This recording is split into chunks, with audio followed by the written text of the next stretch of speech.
Canelo Alvarez versus Miguel Cotto. I haven't actually done a post-fight video on my channel for this, so I wanted to do that now and discuss. I did actually talk to Wingy and Stuart Little in a good bit of detail about this fight on the Wingy Boxing podcast, so do check that out. But yeah, I wanted to put down some thoughts on my own channel here. And as I said last night when I spoke to the guys, I thought this was the most impressive performance of Canelo's career. I know scoring is something that's particularly debated for this particular fight.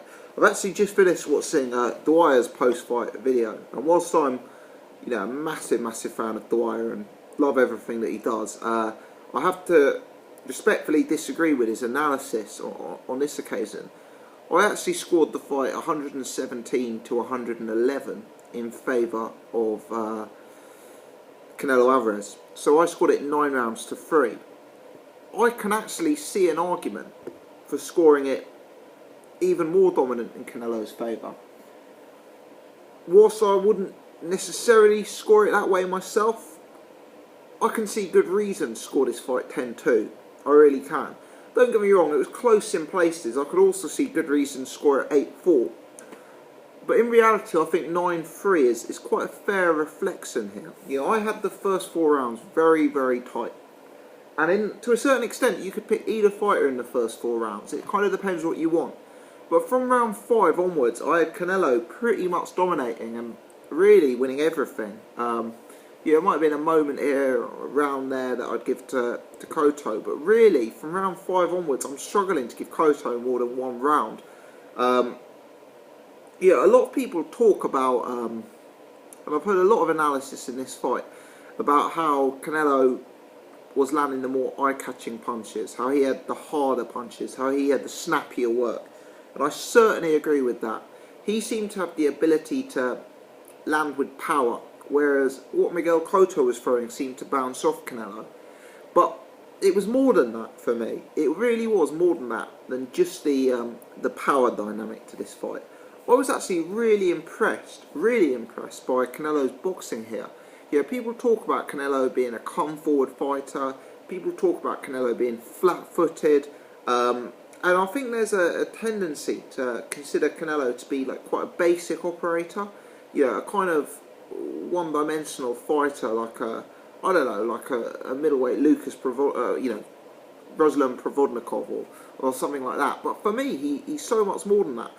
I was really impressed with Canelo's defensive work in this fight. Canelo's upper body movement, Canelo's head movement was real top-notch. I admit that he doesn't have the most electric foot speed you're ever going to see in a professional ring. But honestly, the way he was rolling around and the way he was evading punches and leaning back and using his reactions was pretty spectacular in this fight, especially on the inside. I think it's quite... You see a lot of fighters with quite slick defensive skills on the outside, trying to block a jab and something like that. But for me, it's another level of skill when you are able to be that slick on the inside. And I know slick is not a word often used to describe Canelo Alvarez, but if you go back and you watch some of this head movement that he does on the inside, the guy is hard to hit, even if you're fighting him inside a phone booth. He really is. Even if he's a foot in front of you, he's hard to hit. And the fact that he achieves it without the most amazing foot speed, without the most amazing lateral movement, is, a real testament to this guy's reflexes and to the way he moves his upper body and rolls with his head movement, etc. Also, Canelo's punch selection I thought was, really, really good. Some of the uppercuts he was landing on Miguel Cotto, fair play to Miguel Cotto, so great heart, great chin, and good sort of defence himself to stay in this fight. But some of those uppercuts were, some of the most perfect punches that you're going to see in boxing. It was really a dominant from Canelo, and there was one round in round 8 where every just power punch after power punch was just landing and finding a home, and really sort of suggesting the difference between these two in my eyes. Canelo, I think for me, Miguel Cotto started off with the idea of boxing, trying to use lateral movement, trying to dumbfound a flat-footed, come-forward younger guy in Canelo Alvarez. and he had some success early on. But when the heat got turned up here, I thought Cotto ran out of ideas. I thought Freddie Roach's direction from the corner could have been better. I didn't think he acknowledged the situation of losing the fight early enough. Similar, actually, to feedback I gave following on from the Manny Pacquiao vs Mayweather. For me, Roach was too positive in the corner. I'd have liked to have seen him saying to his fighter, look, you're losing. You're doing the wrong thing here. You're really, really struggling. You need to adjust, and you need to do this, this, and this. But I didn't see that in either of these two corner performances from Roach. And I thought that Miguel Cotto was getting edged ahead and wasn't doing anything to sort of change the game.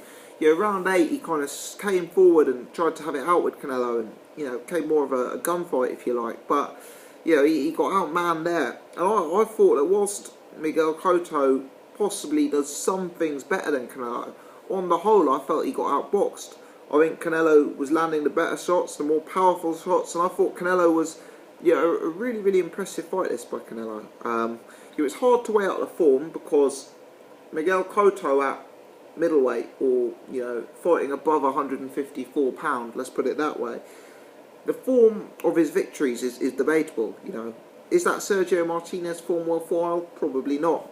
Is that Daniel Gill form worthwhile based on the weight drain? Probably not.